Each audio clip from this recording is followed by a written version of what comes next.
জবাব চাই, জবাব দাও। পরীক্ষার প্রশ্নপত্র ফাঁস হলো কেন এনডিএ? জবাব চাই, জবাব দাও। জবাব দেবে না। নিট ইউজি পরীক্ষার প্রশ্নপত্র ফাঁসের ঘটনাকে কেন্দ্র করে কোচবিহারে অবস্থান বিক্ষোভে সামিল হল অখিল ভারতীয় বিদ্যার্থী পরিষদ। বুধবার কোচবিহার জেলা লাইব্রেরির সামনে বিক্ষোভ কর্মসূচি পালন করেন সংগঠনের সদস্যরা।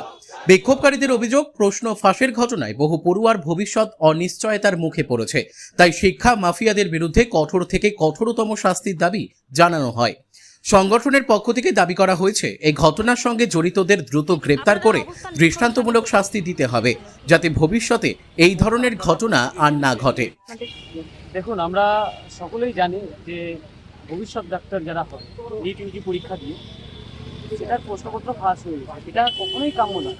আর এবিভিপি এই যে যারা এই স্ক্যামে জড়িত আছে তাদের গ্রেফতারের দাবিতে, তাদের কঠোর থেকে কঠোরতম শাস্তির দাবিতে এবিভিপি লড়ছে আর আগামী দিনেও লড়বে।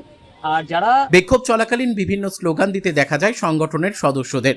বেশ কিছুক্ষণ ধরে চলে এই অবস্থান বিক্ষোভ। Bureau report, Dooars news 24।